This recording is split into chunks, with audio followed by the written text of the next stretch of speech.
Bienvenidos a este segundo bloque de Poder y Dinero. Estamos analizando la agenda de la política de los Estados Unidos, las prioridades del Congreso. Estamos viviendo horas realmente muy alarmantes con la discusión sobre el techo de la deuda que está conmocionando los mercados. Yo les confieso, yo sigo desde, bastante joven. Siempre tuve una predilección por los mercados financieros. Pero en esa época todavía no estaban organizados, Sergio. ¿Los mercados financieros? Claro, cuando vos eras bastante joven. No, estamos hablando de comienzo de la década del 80, yo leía... Fin del siglo XX. Fin del siglo XX. Yo leía, imagínense, los diarios financieros, me interesaba mucho en un momento de expansión de Wall Street, ¿no? La década del 80. Y claro... Vos sos de la época de Gordon Gekko. Un ídolo, Gordon Gekko, un ídolo. ¿Qué aprendí? Lo más seguro en el mundo, si te quedas ir de vacaciones y no tenés ningún problema, vendé todo y comprá bonos del tesoro. ¿Verdad? No hay inversión más segura en el mundo. ¿Qué puede salir mal? Nada, excepto que se esté discutiendo el techo del endeudamiento del gobierno federal, porque como ustedes saben, esto está afectando algo que nosotros conocemos, los que seguimos la política de América Latina, los países emergentes, que son los seguros de default de la deuda soberana. Claro. Los CDS. ¿Por qué? Claro, todos los bonos, si uno tiene dudas si el que los emite va a pagar o no, tienen un seguro. Uno lo paga y corre menos riesgos, ¿verdad? Cuando uno compraba bonos de Grecia, de Argentina, de México, tenía naturalmente mucho sentido hacerlo. Ahora, ustedes saben que el valor de los bonos, de los CDS, de los Credit Default Swaps, de los bonos del Tesoro de corto plazo, son hoy más caros que los de Brasil, los de México o los de la propia Grecia. Increíble. No, impresionante. Increíble. ¿Por primera vez? Por primera vez. México, Brasil, Grecia. Entonces... Grecia que tuvo quebrada hace 10 años. Claro. Hay reuniones entre el presidente Biden, que volvió antes de su gira por Eurasia, estuvo en Japón, no fue a Australia como estaba previsto. Volvió para sentarse a negociar con el speaker de la Cámara de Representantes, McCarthy. Esa negociación por ahora no logró ningún resultado. El tiempo pasa, dice una canción, nos vamos volviendo viejos. Lo más importante es que esto afecta naturalmente la reputación de los Estados Unidos, afecta el bienestar económico de los norteamericanos, y la política está jugando una especie de, ¿se acuerdan el famoso juego de la gallina? Donde nadie cede, y aquí lo que está en juego es el bienestar de este país. El juego de la gallina. Muy importante. Siempre terminamos en eso con vos.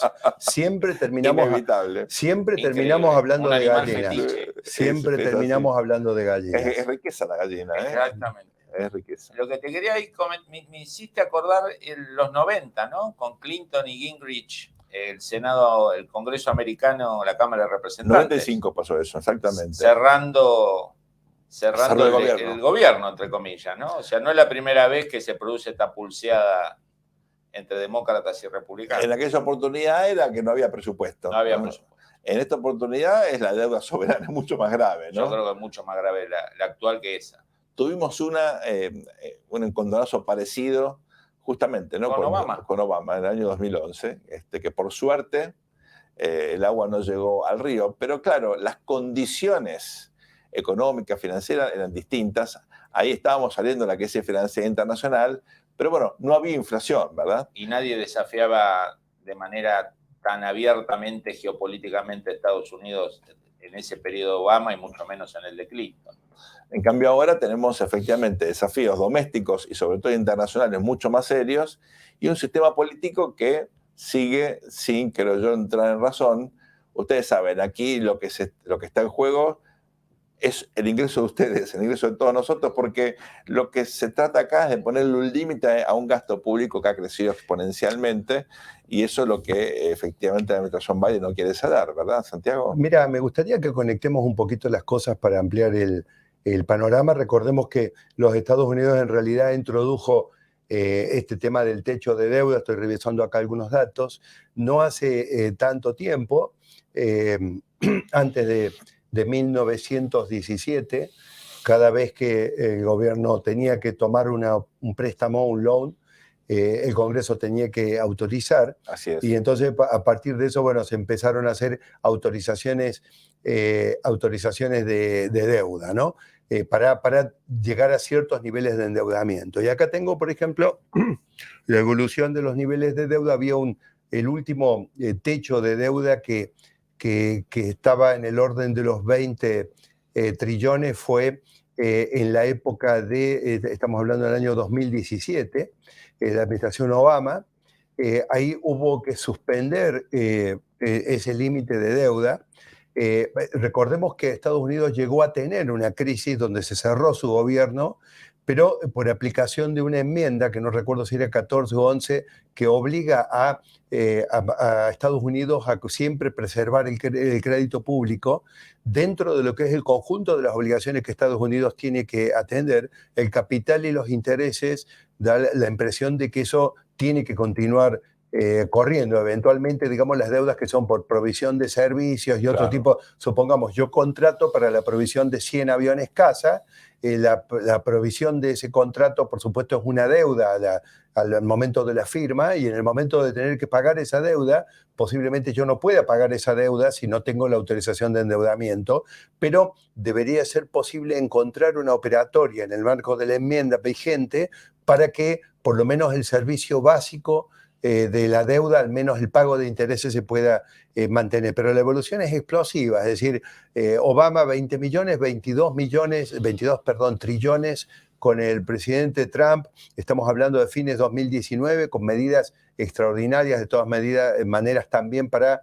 en el caso de las administraciones republicanas, no hay que dejarse engañar, amigos, porque las administraciones republicanas, recordemos Reagan, recordemos Trump, siempre son propensas a bajar los impuestos. Así es. Entonces, los demócratas dicen, ustedes han permitido o han tomado medidas que en parte, digamos, han impactado en un aumento de la deuda, pero no hay que dejarse engañar, porque el tema es que al reducir el peso de los impuestos, la actividad económica se expande, como ya ocurrió, y esto está demostrado. Es decir, se recauda más. Se recauda más, y entonces rápidamente se cierra la brecha y se llega a un nuevo punto de equilibrio, amigos. Un nuevo punto de equilibrio con más sector privado y con menos gobierno. Este es el nuevo punto de equilibrio que buscan los gobiernos republicanos. Pero ¿qué vemos acá? Vemos acá, esto está también en manos de nuestra producción, vemos que con 31.4 trillones, o sea, de 22 trillones, época del presidente Trump, al final, estamos hablando de año 2019 para 2020, último año del presidente Trump, 31.4 trillones, estamos hablando de un aumento de 50% virtualmente del techo de la deuda. Esto es absolutamente explosivo. Si ustedes le suman cuál es el resultado anual de la gestión del gobierno de la administración Biden en este año, por ejemplo, qué es lo que puede reducir el stock de deuda o bajarlo. Fabián, Sergio, ¿cómo se reduciría el stock de deuda si este año la administración Biden tuviera un superávit? Claro, eso no va a ocurrir. Pero este año la administración Biden va a tener un déficit fiscal de nivel kirchnerista, es decir, 8 puntos. de 8 puntos o 8 puntos y medio. Quiere decir que permanentemente está chocando contra el techo, y ese choque podría dejar el gobierno paralizado el 1 o la primera semana de junio. Entonces, ¿qué es lo que se discute? Fíjense ustedes qué notable de aquí en adelante, porque las posiciones están enfrentadas. Acá en un cuadro que también está en manos de nuestra producción, hay que convencerlos, Sergio y Fabián, que lo compartan en redes, supuesto, para nuestra audiencia. A veces nos cuesta, hay que convencerlos, convencerlos que compartan la información con nuestra audiencia a través de las redes y a través de la parte audiovisual. Pero básicamente los republicanos están ofreciendo un acuerdo para los próximos 10 años, sería 2024 a 2033, de ir reduciendo, digamos, los gastos del gobierno en 4.25 trillones. Los gastos del gobierno hoy son de 7.5 trillones aproximadamente, que es un tercio del GDP norteamericano. Pero, ¿qué quiere la administración demócrata? Acá lo podemos ver, lo tenemos a la vista. Quieren aumentar los ingresos en casi 6 trillones, 5.7 trillones, y y aumentar los gastos también, Obvio. en casi 3 trillones. Es decir, amigos, la administración demócrata, no conforme con estar perforando continuamente el endeudamiento del Estado a través de una gestión catastrófica en materia fiscal, que además está perjudicando la lucha contra la inflación que intenta tarde y tímidamente la FED, no conforme con eso, está buscando que en los próximos 10 años los impuestos en los Estados Unidos aumenten de manera catastrófica para pagar un Estado cada vez más grande. En una economía que no está creciendo, ¿no? Sí, en una economía que, Fabián, este año podría estar creciendo del orden del 1%, claro, pero corregido por lo poder de compra, por lo que verdaderamente eso se va a sentir como 0.4. Claro. Que es y a eso le pones impuestos. Sí, a eso le querés poner impuestos. Entonces, si ya el presidente Reagan, ya el presidente Trump mostraron que con las regulaciones adecuadas, bajar los impuestos Clinton hace crecer. También. Y Clinton también. En parte también. Moderadamente también lo hizo. Vamos a ir a muy breve pausa ahora y vamos a volver luego con más poder y dinero. Yo tengo una pregunta muy importante. ¿El aumento del gasto tiene que ver con la inflación o es aumento del gasto en términos netos? Fabián, Santiago, me lo contestan en un ratito. No se vayan, te volvemos con más poder y dinero.